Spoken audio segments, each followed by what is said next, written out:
Hello everyone, this is Manjeet UPSC. अब हम next keyword discuss करते हैं प्रीएम्बल का, दैट इज फ्रेटर्निटी। फ्रेटर्निटी का मतलब होता है सेंस ऑफ ब्रदरहुड, मतलब भाईचारे की भावना होना। अगर इंडिया में हम कहीं भी जाते हैं तो हम फील करते हैं ये भी पार्ट ऑफ द इंडिया है। इससे कॉन्स्टिट्यूशंस में प्रमोट होती है फीलिंग ऑफ फ्रेटर्निटी। कैसे? सिंगल सिटीजनशिप से। सिंगल सिटीजनशिप का मतलब क्या है? जैसे यूएसए है, यूएसए में डबल सिटीजनशिप है। डबल सिटीजनशिप कैसे? स्टेट अलग से सिटीजनशिप देती है और सेंट्रल गवर्नमेंट या यूनियन गवर्नमेंट अलग से सिटीजनशिप देती है। बट इंडिया में ओनली सिंगल सिटीजनशिप है, स्टेट गवर्नमेंट का कोई रोल नहीं है। ठीक है। देन है fundamental duty. Fundamental duty mention है 51 आर्टिकल 51। देन फ्रेटर्निटी में क्या है कि फंडामेंटल ड्यूटीज में इससे हार्मनी रहेगी, एकता की भावना रहेगी और कॉमन ब्रदरहुड की। जैसे हम पंजाब में जाते हैं, तमिलनाडु में जाते हैं तो ब्रदरहुड की भावना आनी चाहिए। वो बात लगा है कि नहीं फील कर पाते हैं due to diversity. Common brotherhood among all the people of India. हम सभी यूपी, बिहार, मतलब हरियाणा, हिमाचल प्रदेश, हम सोचते हैं पार्ट ऑफ द इंडिया और हम सभी भाईचारे के साथ रहते हैं।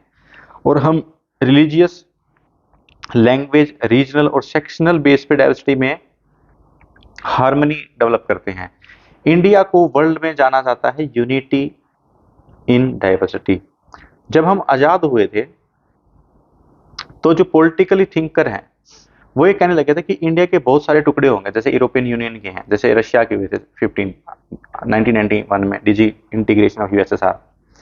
तो सोच रहे थे कि इंडिया में होगा, तो कहते हैं कि इंडिया के साथ एक्सीडेंटल एक्सपेरिमेंट हुआ जो सक्सेसफुल होगी डेमोक्रेसी, बिकॉज यहाँ पर यूनियन गवर्नमेंट मोर पावरफुल है। ठीक है।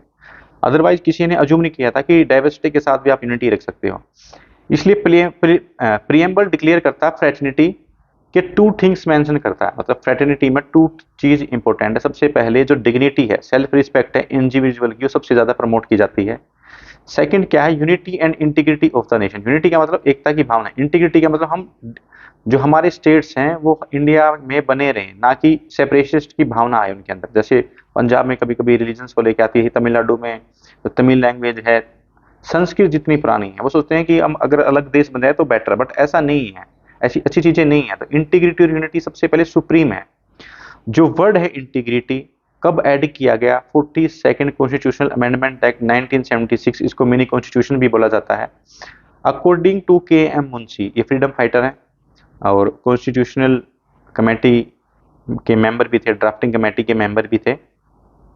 उन्होंने एक जो फ्रेज है डिग्निटी ऑफ इंडिविजुअल, उन्होंने सिग्निफाई किया कि ये only not only material betterment के लिए बात नहीं करती, वेल ऑफ के लिए बात नहीं करती है, but maintain a democratic setup, कि आप इकोनॉमिक वेल के साथ साथ डेमोक्रेसी सेटअप के लिए बोला गया है। और बोला गया है कि जो पर्सनैलिटी ऑफ एवरी इंडिविजुअल है, जो एक पर्सनैलिटी है, लगा लो कोई ए पर्सन है, वो सेक्रेड है, पवित्र है, मीन्स वो यूनिक है। Means every child is special नहीं बोला जाता, एवरी चाइल्ड इज स्पेशल, ऐसे ही एवरी सिटीजन इज स्पेशल। के मुंशी बोलते हैं कि जो हमारी फ्रेटर्निटी है उसका मतलब एवरी मैन, वीमेन, चाइल्ड, जितने भी सिटीजनशिप हैं इंडिया के, जितने भी सिटीजन्स हैं, सभी सेक्रेड है, सभी इंपॉर्टेंट है, सभी का ध्यान रखा जाता है। सभी का ध्यान रखा गया है। किस बेस पे? रिलीजियस बेस पे कोई द्वेष ना हो, ना लैंग्वेज बेस पे, ना रीजनलाइजेशन बेस पे, नहीं, जो डाइवर्सिटी है उनको कॉम्प्रोमाइज किया जाए इसके अंदर, फ्रेटर्निटी के अंदर। और फ्रेटर्निटी से ही यूनिटी और इंटीग्रिटी की भावना आती है। और सबसे ज्यादा क्या प्रमोट करती है फ्रेटर्निटी? सिंगल सिटीजनशिप प्रमोट करती है। किसको? फ्रेटर्निटी को।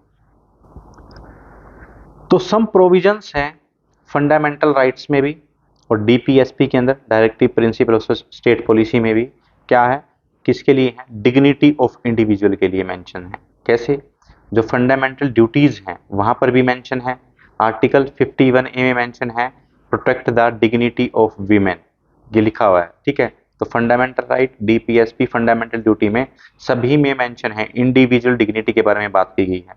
क्योंकि जो डिग्निटी ऑफ वीमेन है ड्यूटी ऑफ एवरी सिटीजन है। किसकी ड्यूटी है? सभी की सिटीजनशिप है। और हमारे घर से स्टार्ट होगी कि वीमेन की रिस्पेक्ट करना, और हमें जो डेरोगेटरी प्रैक्टिस है, अपमानजनक है, उनको छोड़ना चाहिए और डिग्निटी ऑफ वीमेन को बरकरार रखना चाहिए। ये क्या है? Duty of every citizenship of India. India के सभी नागरिकों की जिम्मेदारी बनती है को प्रोटेक्ट करना और अपहेल्ड करना। किसको किसको लिए? सोवरेनिटी, सुप्रीम अथॉरिटी जो इंडिया है, यूनिटी और इंटीग्रिटी ऑफ इंडिया के लिए। ठीक है।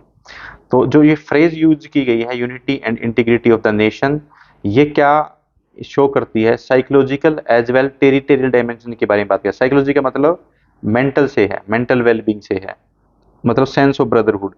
टेरिटोरियल डायमेंशन का मतलब क्या है कि जहां जहां इंडिया की बाउंड्री है वहां वहां तक हमें नेशनल इंटीग्रेशन के बारे में बात करनी चाहिए, हमें यूनाइट होना चाहिए अगर इंडिया के ऊपर कोई प्रॉब्लम आती है। तो आर्टिकल 1 ऑफ द कॉन्स्टिट्यूशन क्या डिस्क्राइब करता है? इंडिया क्या है? यूनियन ऑफ स्टेट्स है, मतलब स्टेट्स को जोड़ के बनाया गया है। मतलब जो यूनियन है वो इनडिस्ट्रक्टेबल है, तो यूनियन को हम तोड़ नहीं सकते, लेकिन स्टेट को इजिली उसकी बाउंड्री चेंज कर सकते हैं। इसलिए स्टेट को क्या नहीं है? राइट टू सेसीड, मतलब स्टेट को अलग होने का अधिकार नहीं है। और इसका एम क्या है? इसका एम है जो बाधाएं आएंगी नेशनल इंटीग्रेशन के लिए, मतलब इनडिस्ट्रक्टेबल यूनियन का मतलब है कि जो सेंट्रल गवर्नमेंट है वो अटूट है, उसके अंदर इतनी शक्तियां को सिंपल अगर संविधान में या आर्टिकल 1 में संशोधन करें तो जैसे जम्मू कश्मीर को मैंने क्या बना दिया, अब लद्दाख अलग यूटी बना दिया, जम्मू को अलग और कश्मीर को 3 यूटी बना दिया उसका। तो ऐसे ही क्या है, इजिली है स्टेट को डिस्ट्रिक्ट करना। लेकिन यूएसए में क्या है? इनडिस्ट्रक्टेबल यूनियन हो, इनडिस्ट्रक्टेबल स्टेट, स्टेट को भी नहीं तोड़ सकते आप वहां पर, ठीक है। हमारे यहाँ फ्लेक्सिबल है, और neither rigid nor flexible, flexible तो यूके है बहुत ज्यादा, ठीक है। इसका एम क्या है? इसका एम है नेशनल इंटीग्रेशन के लिए जो भी बाधाएं आए नेशनल इंटीग्रेशन में उनको कम करना। जैसे नेशनल इंटीग्रेशन में क्या क्या हिंड्रेंसेस है, बाधाएं हैं? सबसे पहले कम्युनलिज्म, हिंदू मुस्लिम के जो झगड़े होते हैं। सबसे पहले रीजनलाइजेशन, अपने रीजन्स के बारे में फोकस करना, ना कि इंडिया के बारे में। कास्टिज्म, कास्टिज्म तो बहुत ज्यादा फैली हुई है। कास्टिज्म को अगर खत्म करना है तो सबसे पहले क्या फोकस करना चाहिए? एजुकेशन अच्छी दे दो बच्चों को, कम से कम ग्रेजुएशन पीजी, उसके बाद उनको हायर एजुकेशन करेंगी तो लव मैरिज ज्यादा होती हैं, तो कास्टिज्म अपने आप डाइल्यूट हो जाएंगी। तो कास्टिज्म को खत्म करने का एक ही तरीका है, एजुकेशन बहुत अच्छी दो बच्चों को। और लैंग्वेज बेस पर डिस्क्रिमिनेशन ना हो, लिंग्विस्टिक बेस पे, ठीक है। सेशनिज्म की भावना हो, मतलब अलग होने की भावना। तो जो ये चीजें हैं वो नेशनल इंटीग्रेशन में बाधाएं कौन सी एक बार फिर रिपीट करते हैं? Communalism, regionalism, casteism, linguism and secessionism. तो प्रियम्बल की हमें क्या जरूरत पड़ी, मीन्स सिग्निफिकेंस क्या है प्रियम्बल का इन अवर कॉन्स्टिट्यूशंस के अंदर? क्योंकि जो प्रियम्बल है हमें शो करता है हमारी बेसिक फिलोसफी क्या है और हमारा फंडामेंटल वैल्यूज क्या है संविधान के अंदर, जैसे पॉलिटिकली, मोरली, रिलीजियसली। क्या हमारा जो कॉन्स्टिट्यूशन है किस बेस के ऊपर आधारित है? वो समरी कह सकते हो, आइडेंटिटी कार्ड कह सकते हो आप, essence of the constitution mention है उसके अंदर, ठीक है। क्योंकि उसके अंदर grand and noble vision mention है, जितने भी एक शब्द है उसका मीनिंग है। वो क्या है? Dream aspirations of our founding fathers के बारे में, जो हमारे फाउंडिंग फादर ने ड्रीम्स देखे थे, एस्पिरेशंस थी, महत्वाकांक्षाएं थी, जो हमारी फाउंडिंग फादर्स हैं, जो हमारे फ्रीडम स्ट्रगल थे, उस टाइम संविधान बना रहे थे, मोस्टली एडवोकेट थे, तो उन्होंने एक एक शब्द को अच्छे से मेंशन किया गया है। जो अलादी कृष्ण स्वामी अय्यर है, ए के अय्यर भी कह सकते हैं, वो मेंबर थे कॉन्स्टिट्यूशन असेंबली के। उन्होंने कहा कि जो ये प्रियम्बल है क्या थॉट है, ड्रीम है, और सो लॉन्ग है इन फ्यूचर का, मतलब thought and dream of our future. और के एम मुंशी हैं जो कॉन्स्टिट्यूशनल असेंबली में ड्राफ्टिंग कमेटी के मेंबर थे। वो क्या कहते हैं कि जो हमारा प्रियम्बल है वो होरोस्कोप है, मतलब जो हमारी कुंडली दिखाते हैं ना, जो चेक करते हैं आगे क्या घटना होगी, होरोस्कोप। तो ऐसे ही जो हमारा प्रियम्बल बताता है कि हमारी कंट्री किस डायरेक्शन में मूव करेगी। Horoscope of our sovereign democratic and Republic, sovereign का मतलब सुप्रीम अथॉरिटी, बाहर से हमें कोई इंटरफेयर नहीं करेगा हमारे इंटरनल एक्सटर्नल मैटर के अंदर। Democratic rule by people, Republic का मतलब इनडायरेक्टली इलेक्टेड प्रेसिडेंट, कोई भी बन सकता है, सभी के लिए ओपन है प्रेसिडेंट का बनना, ठीक है, हेरिडेटरी नहीं है। पंडित ठाकुर दास भार्गवा, देखो ये जो पर्सनैलिटी इन्होंने क्या किया, ये याद रखने की जरूरत है, पूछ सकते हैं कि ये शब्द किसके थे, ठीक है।